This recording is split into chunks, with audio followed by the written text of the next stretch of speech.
கெட்டிமேளம் serial நாளைக்கான எபிசோடில் என்ன நடக்க போகுதுன்னு ஒரு சூப்பரான ப்ரோமோ ரிவ்யூ பார்க்கலாம் வாங்க.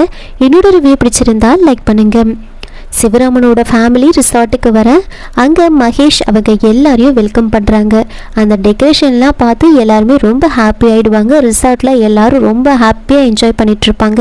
ஆனால் தீபா மட்டும் அவங்க வீட்டிலேருந்து யாருமே வரல அப்படின்னு ரொம்ப ஃபீல் பண்ணிகிட்ருப்பாங்க.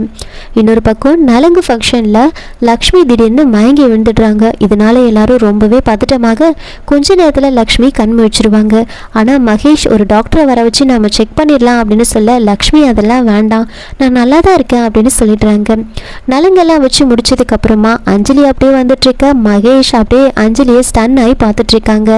நேராக அஞ்சலி கிட்ட வந்து அஞ்சலி கொஞ்சம் தனியாக வர முடியுமா அப்படின்னு சொல்லி கூப்பிட்டதுமே கூட வந்திருந்த அவங்க அண்ணி இல்லை இப்படியேவா வர சொல்கிறீங்க, அவள் ஃப்ரெஷ்ஷப் ஆகிட்டு வரட்டுமே அப்படின்னு சொல்ல அதுக்கு மகேஷ் வந்துட்டு அதெல்லாம் வேண்டாம் அப்படியே தான் வரணும் அப்படின்னு சொல்கிறாங்க. ஏன் அப்படியே வரணும் அப்படின்னு கேட்க இல்லை ஒவ்வொரு மொமெண்ட்டையும் நான் மெமரபிளாக வச்சுக்கணும்னு நினைக்கிறேன்.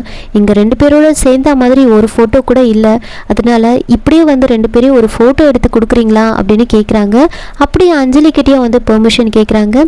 உனக்கு எந்த ப்ராப்ளமும் இல்லைன்னா எடுத்துக்கலாம் அப்படின்னு சொல்லி கேட்க அஞ்சலியும் வந்து நானே எடுக்கணும்னு நினச்சேன் எடுத்துக்கலாம் அப்படின்னு சொல்லி அவங்களும் வந்து ரொம்ப ஆசையாக வந்து ஃபோட்டோ வந்து எடுத்துக்கிறாங்க. இன்னொரு பக்கம் மோனிகா துளசிக்கு கால் பண்ணி தியாவை பார்க்கணுன்னு சொல்கிறாங்க. ஆனால் துளசி வந்து ரொம்பவே கோபமாக பேசிட்டு ஃபோனை வச்சுருவாங்க. இந்த விஷயத்த வந்து லக்ஷ்மி கிட்ட வந்து சொல்லிட்டு இருக்காங்க.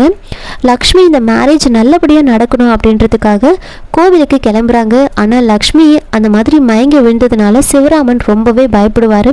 தனியாக போக வேண்டாம், கூட யாரையாவது கூட்டிகிட்டு போ, ரகு இல்லைன்னா கேசவனை கூட்டிகிட்டு போன்னு சொல்லி அனுப்புகிறாங்க.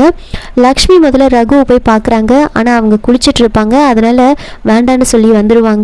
அதே மாதிரி கேசவனை வந்து கூப்பிடுவாங்க. ஆனால் அவர் வந்துட்டு தீபாவோட ஃபேமிலியிலேருந்து யாராவது வந்தாங்கன்னா நான் அவங்கள வெல்கம் பண்ணணும், அதனால என்னால் வர முடியாது அப்படின்னு அவங்களும் சொல்லிடுறாங்க. அதனால் லக்ஷ்மி மட்டும் தனியாக வந்து கோவிலுக்கு போகிறாங்க. அங்கே சாமி கும்பிட்டு முடிச்சுட்டு ஆட்டோவில் திரும்ப வந்துட்டு இருக்கும் போது ஆட்டோ ஒரு இடத்துல வந்து ரிப்பேர் ஆகி நின்றுடும். அதனால் என்ன பண்ணுறதுன்னு தெரியாமல் அந்த இடத்துலையே லக்ஷ்மி நின்றுட்டுருக்க. அப்போது வெற்றி அங்கே வராரு. வெற்றி அங்கே வந்து லக்ஷ்மி கிட்ட வந்து பேசுகிறாரு. என்ன இங்கே நின்றுட்டுருக்கீங்க அப்படின்னு கேட்க இல்லை கோவிலுக்கு வந்தேன், இப்போது நான் ரெசார்ட்டுக்கு போகணும், என் பொண்ணுக்கு கல்யாணம் அப்படின்னு சொன்னதுமே நான் அதை மறந்தே போயிட்டேன் அப்படின்னு வெற்றி சொல்கிறாங்க. சரி நீங்கள் வாங்க, நான் உங்களை கூட்டிகிட்டு போய் அங்கே ட்ராப் பண்ணுறேன் அப்படின்னு சொல்லி லக்ஷ்மியை வந்து ரிசார்ட்டுக்கு கூட்டிகிட்டு வராங்க. இதோட இந்த ப்ரோமோ வந்து முடிச்சிருக்காங்க. என்னோட ரிவ்யூ பிடிச்சிருந்தா லைக் பண்ணுங்கள், மறக்காமல் சப்ஸ்கிரைப் பண்ணுங்கள். தேங்க்யூ.